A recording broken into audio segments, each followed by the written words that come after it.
Hello friends welcome to learning with Preeti मु प्रीति आपण channel learning with प्रीति रे स्वागत जनाऊँगी। आज मु आपण इंडियन कोस्ट गार्ड तरफ नाभिक और यांत्रिक वैकेंसी नहीं आसूची एप्लिकेशन फॉर्म आपण 5 जनवरी 2021 ठारू 19 जनवरी 2021 पर्यंत अप्लाई करि परिबे। अन एकेडमी तरफ fundamental course for ASO secretariat exam batch 11 जोटा कि आपनकर आरंभ होची 24 डिसेंबर पाखरु माने पहर दिन ठारू आपण मानकर ए बैच स्टार्ट होची। जो माने एनरोलमेंट करिया को चाहुचंती माने अन एकेडमी विजिट करंतु आउ जल्दी जल्दी आपण माने नै नियंतु कोर्स को से कोड यूज करंतु learning with Preeti capital screen रे आपन को देखा होतबो कैपिटल लर्निंग विथ प्रीति जोटा कि गैप ही नहीं आपण यूज करंतु ताहाले आपन को इंस्टेंट 10% रो डिस्काउंट मिल जिवो। आउ जदि भी आपण माने special class free class access करिया को चाहुचंती ताहाले भी आपण এই कोड को एक्सेस करंतु लर्निंग विथ प्रीति मु जाकू डिस्क्रिप्शन में भी दे देबी आउ एथिरे जॉइन करिवार लिंक भी मु डिस्क्रिप्शन में दे देबी। जो माने जॉइन करिया को चाहुचंती लिंक रे जिबे सेठी जाईकी परचेस करला बेले लर्निंग विथ प्रीति कोड को यूज करंतु 10% डिस्काउंट आपन को संगे संगे मिली जिवो।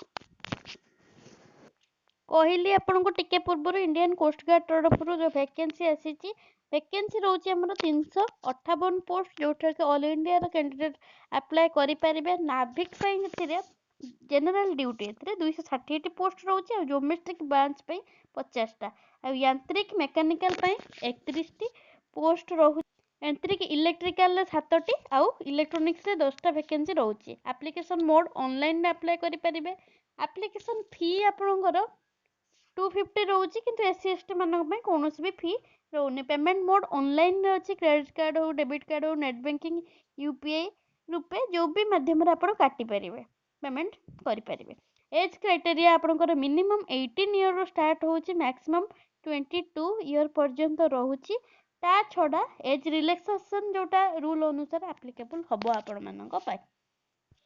5 जनवरी ठारू आरंभ करी 19 जनवरी पर्यंत आपण अप्लाई करि परिबे।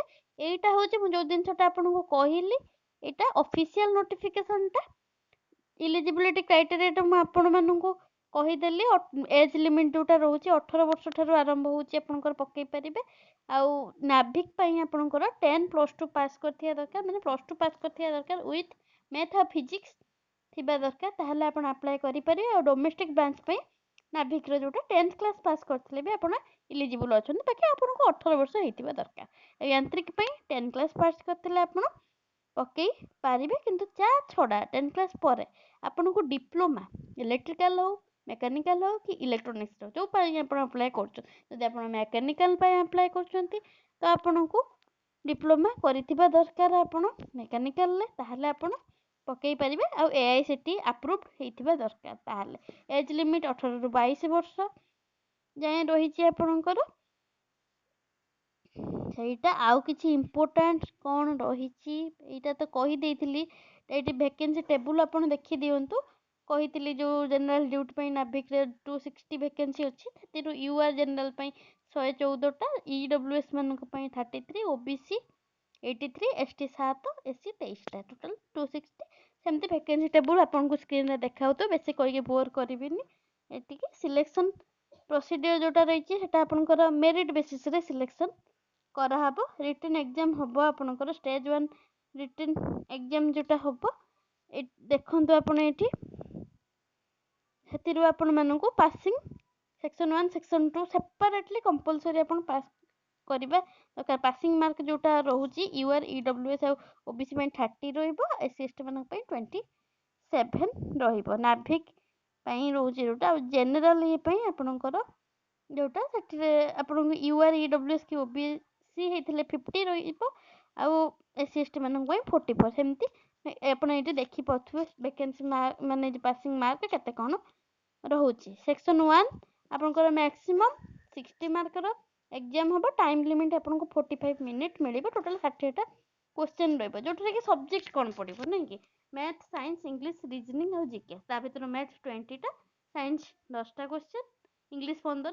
रीजनिंग 10 जीके 5टा जोटा कि पासिंग मार्क टिके आगुरी मैं आपको कहली टेबुल आप थे चेक करदे वीडियो को पॉज करके आउ सेक्शन 2 मैक्सिमम आपणकर 50 मार्क एग्जाम रोटा कि टाइम आपको 30 मिनिट मिलूँ क्वेश्चन भी आपंकर 50टा रोचे जो थे कि मैथ 25टा फिजिक्स 25टा रहा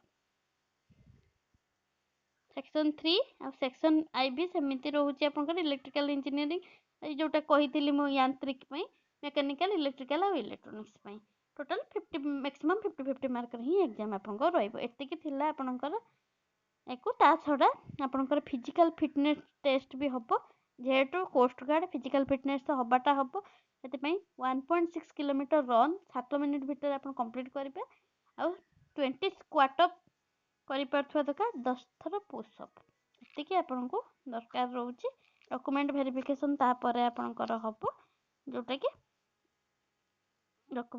एति इम्पोर्टाट थिला बाकी आपन मुझे डिस्क्रिप्शन देदेवी आप डाउनलोड करके निजे ऑफिशियल नोटिफिकेशन टा देखिदेवे स्टेज 1 एग्जाम आपणकर मिड एंड ऑफ मार्च सुधा आपणकर यार आउ स्टेज 2 सेमती मे रे आ स्टेज 3 आ आईबी 2021 अगस्त सुधा आपणकर कंप्लीट हो नाभिक तो एतिक इम्पोर्टाट रहा वीडियो पसंद थिले चैनल को सब्सक्राइब करके बेल आइकन को ऑल नोटिफिकेशन ऑन करेंगे संगे वीडियो को शेयर करूँ काले क्या दरकार थी पाखे पहुँचवा निहाती दरकार हाँ आउ जदि आप नोटिफिकेशन आसुनी कहते बहुत जन कंप्लेन कर आउ थे चैनल को अनसब्सक्राइब करके सब्सक्राइब करूँ पुणी थे बेल आइकन को ऑन करूँ ताहले आपन पाखे पहुँची पार नोटिफिकेशन रही जय जगन्नाथ।